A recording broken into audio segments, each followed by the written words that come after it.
Zionist ताकतें पिछले 4 महीने के दरमियान जिस तरह से फ़िलिस्तीन में 30,000 से भी ज़्यादा बेगुनाह मुसलमानों का कत्ल कर चुके हैं, उनके ज़रिए एक और नई साजिश कहा जा सकता है, ये कहा जा सकता है पूरी दुनिया में जिस तरह से उनके खिलाफ आवाज़ उठ रही है, इंसाफ पसंद लोग सड़कों पर आ रहे हैं, वो ये कह रहे हैं कि दुनिया में सबसे बड़ा आतंकी अगर कोई है तो वो इजराइल और अमेरिका है। इन तमाम प्रोटेस्ट के दरमियान जिस तरह से जंगबंदी की मांग पूरी दुनिया में की जाती रही और यूके जैसे देश में 10 लाख लोग सड़कों पर उतर आते हैं और इजराइल अमेरिका के इस जुल्म के खिलाफ अपनी आवाज बुलंद करते हैं, ऐसे में एक फर्जी चीज लगातार बताई जा रही है इजराइल के जरिए। 7 अक्टूबर का जिक्र किया जा रहा है और इस 7 अक्टूबर में जो 140 लोग, खुद इनका दावा है, पहले ज्यादा नंबर्स बताए गए थे और फिर उन नंबर को खुद ही कम किया गया था इजराइल के जरिए कि हमारे मरने वालों की संख्या 140 है। हालांकि 200 से ज्यादा लोगों को बंधक बनाया गया था फिलिस्तीन के जरिए, हमास के जरिए।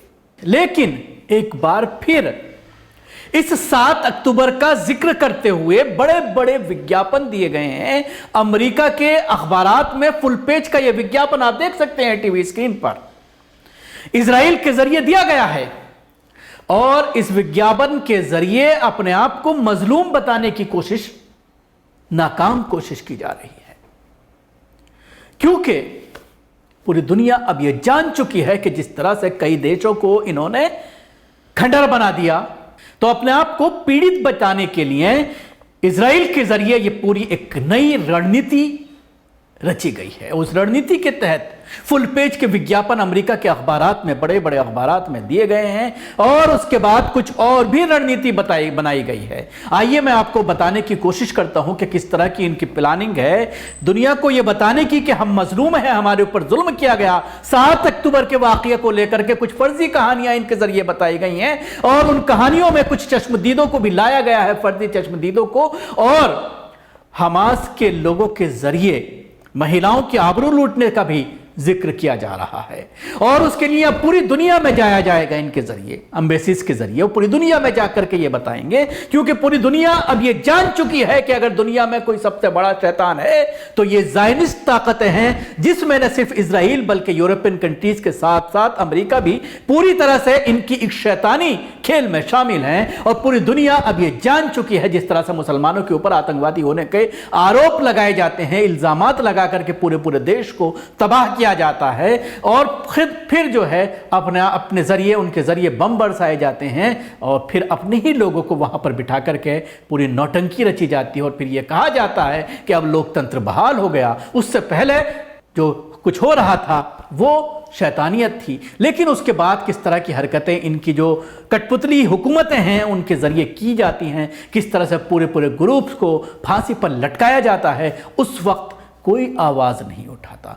कोई ये नहीं कहता कि जुल्म हो रहा है, क्योंकि इनकी ताकतों के जरिए जो इनकी कठपुतली हुकूमतें बिठाई गई हैं, चाहे वो इराक की बात करें, चाहे वो अफगानिस्तान की बात करें, तालिबान भी पूरी तरह से अमेरिका की कठपुतली है, इन्हीं के जरिए ही वहां पर इनको बिठाया गया है। यही वजह है कि जो तालिबान, जिनका नाम मुसलमान बड़े फख्र के साथ लिया करते हैं, हमास की इस जंग में एक बयान उनके जरिए नहीं आया, उनके जरिए कभी यह नहीं कहा गया कि फिलिस्तीनियों के ऊपर जुल्म हो रहा है और हम वहां पर लड़ने के लिए जा रहे हैं, हम फिलिस्तीनियों के साथ खड़े हुए हैं, जो कहीं ना कहीं इनको भी ये दर्शाने के लिए काफ़ी है कि ये भी पूरी तरह से अमेरिका की कठपुतली हैं और अमेरिका इनको यहाँ पर हुकूमत सौंप करके, यूं ही नहीं, पूरी मीडिया में ये बातें आ रही हैं कि तालिबान के आने के बाद किस तरह से इकनॉमी ऊपर चली गई। आखिर क्या उनके यहाँ, क्या कोई पेट्रोल निकल आया है, क्या कोई ऐसी मादनियात निकल आई है कि अचानक 2 साल के अंदर अफगानिस्तान की करेंसी अमेरिका से आगे चली जा रही है? ऐसा क्या जादू हो गया है? तो ये तमाम चीज़ें बहुत बारीकी से समझने की ज़रूरत है, बहुत बारीकी से देखने की ज़रूरत है। तो आइए, मैं बात कर रहा था कि किस तरह से इजराइल एक नई साजिश के तहत हमास को बदनाम करने के लिए और अपने आप को मजलूम साबित करने के लिए कितना पैसा खर्च कर रहा है, और उसके लिए कई तरह से प्लानिंग बनाई गई है। इजराइल हमास जंग शुरू हुए करीब 4.5 महीने बीत चुके हैं। इस बीच इजराइल ने दुनिया भर में जंग को लेकर अपना पक्ष रखने के लिए पब्लिक डिप्लोमेसी कैंपेन की शुरुआत की है। इसके तहत इजराइल के प्रवासी मामलों के मंत्रालय ने अमेरिकी मीडिया द वाशिंगटन पोस्ट और द हिल में फुल पेज विज्ञापन दिया है। विज्ञापन में लिखा है, अगर हमास हथियार डाल दे तो युद्ध नहीं होगा, लेकिन अगर इजराइल ने हथियार डाल दिए तो इजराइल ही खत्म हो जाएगा।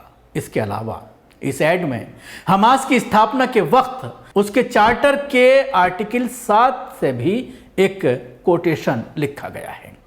इसमें कहा है, जब तक मुस्लिम यहूदियों से लड़कर उन्हें मिटा नहीं देते तब तक कयामत का दिन नहीं आएगा। कयामत के वक्त यहूदी पत्थरों और पेड़ों के पीछे छिपने की कोशिश करेंगे, लेकिन तब उन्हें कोई नहीं बचा पाएगा। तस्वीर इजराइल सरकार की तरफ से अमेरिकी अखबार द वाशिंगटन पोस्ट और द हिल में दिए गए विज्ञापन की है, जो आप ये टीवी स्क्रीन पर देख रहे हैं। अब नीचे दिए गए ग्राफिक्स में इजराइल के विज्ञापन का अर्थ समझिए। इजराइल ने देश की पहली महिला पीएम गोल्डा मेयर की कोटेशन से विज्ञापन का स्लोगन लिया है। इजराइल के विज्ञापन का मेन स्लोगन देश की पहली महिला प्रधानमंत्री गोल्डा मेयर की कोट से लिया गया है। गोल्डा ने कहा था, अगर अरब हथियार डाल दें तो हिंसा नहीं होगी, लेकिन अगर यहूदियों ने हथियार डाल दिया तो इजराइली नहीं होगा। दुनिया में अपना पक्ष रखने के लिए इजराइल कई और तरह से प्लानिंग कर रहा है। नंबर 1 ये कि वो हमास के हमलों की रिपोर्ट शेयर करेगा। इजराइल का विदेश मंत्रालय दुनिया भर में 7 अक्टूबर को हमास के हमले और उसके जिसको उनके जरिए ये कहा जा रहा है कि हमास के जरिए उनके ऊपर जुल्म किया गया है, उसकी एक रिपोर्ट बनाई गई है। विदेश मंत्री, इजराइल के जो विदेश मंत्री हैं कार्ड्स ने इस रिपोर्ट को हिब्रू में से दूसरी भाषाओं में ट्रांसलेट करने का आदेश दिया है। इसके बाद इसे इजरायली दूतावास के जरिए दुनिया में बांटा जाएगा। कार्ड्स के मुताबिक ये हमास के अत्याचारों से जुड़ी अब तक की सबसे डिटेल रिपोर्ट है। इसमें महिलाओं और बच्चों के खिलाफ हुए रेप जैसे गंभीर अपराधों की जानकारी दी गई है। जो ये फर्जी खबर है कि रेप किए गए हैं, महिलाओं के ऊपर हथियार जो है मजालिम ढाए गए हैं, वो बताने के लिए काफ़ी है। जब हमास के ज़रिए बहुत सारे लोगों को छोड़ा गया और किस तरह से महिलाओं ने हमास की तारीफ़ की और ये कहा कि हमारा किस तरह से ख्याल रखा गया, वो ये बताने के लिए काफ़ी है। जो ये प्रोपेगेंडा, क्योंकि इजरायली मीडिया वेस्टर्न मीडिया के ज़रिए हमेशा से ही इस्लाम के ख़िलाफ़ प्रोपेगेंडा किया जाता रहा है, मुसलमानों के खिलाफ प्रोपेगेंडा किया जाता रहा है, और उसी तरह से ये एक और नई रणनीति बनाई गई है हमास के खिलाफ एक प्रोपेगेंडे की रिपोर्ट में। हमास के खिलाफ कई सबूत भी दिखाए जा रहे हैं जो फर्जी बनाकर तैयार किए गए हैं, साथ ही पीड़ितों और चश्मदीदों के इंटरव्यू शामिल किए गए हैं। अब आप अंदाज़ा लगा सकते हैं, जो पहले इंटरव्यूज़ आए हैं हमास के ज़रिए छोड़े गए, 1 नहीं 2 नहीं, तकरीबन आधा दर्जन ऐसे इंटरव्यू हैं जिसमें मर्द भी हैं, महिलाएं भी हैं। उन्होंने किस तरह की तारीफ़ें की हैं हमास लोगों की, वो भी आप लोगों के सामने है। दूसरे ये कि पीड़ित अलग अलग देशों की सांसदों में इजराइल का पक्ष रखेंगे। एक और ये रणनीति बनाई गई है कि कुछ पीड़ित तैयार किए गए हैं जो तमाम दुनिया की पार्लियामेंट्स में जाकर के वो बोलेंगे। इजरायली मीडिया यरूशलेम पोस्ट के मुताबिक जंग खत्म करने के लिए बढ़ते दबाव के बीच इजराइल के पीड़ित नागरिकों और परिवार अलग अलग देशों की संसद में आप बीती बताएंगे। इसके जरिए वो दुनिया के सामने इसराइल का पक्ष रखने की कोशिश करेंगे। यूएनएससी में सीज फायर के लिए लगातार मांग उठ रही है। दरअसल जंग शुरू होने के बाद से अमेरिका में लॉस एंजलिस, शिकागो, मिशिगन और फ्लोरिडा से लेकर न्यूयॉर्क और राष्ट्रपति बाइडेन के चुनाव कैंपेन तक में फिलिस्तीनियों के समर्थन में प्रदर्शन हो चुके हैं। संयुक्त राष्ट्र सुरक्षा परिषद में कई बार गाजा में सीज फायर के पक्ष में प्रस्ताव लाया जा चुका है, जिसको वीटो पावर के इस्तेमाल करके अमेरिका ने उसको नकारा कर दिया है। इसके अलावा मिडिल ईस्ट, अफ्रीका, अमेरिका सहित दुनिया भर में फिलिस्तीनियों की मदद और मानवीय कारणों का हवाला देते हुए जंग खत्म करने की मांग उठ रही है। यूएन के सेक्रेटरी जनरल एंटोनिया गुटेरेस सार्वजनिक मंच पर भी कई बार इजराइल के हमलों को गलत ठहरा चुके हैं। तो ऐसे में ये पूरी एक नई रणनीति तैयार की गई है इन ज़ियोनिस्ट के ज़रिए, इन यहूदी जो है शैतानों के ज़रिए एक बार फिर से हमास को बदनाम करने के लिए।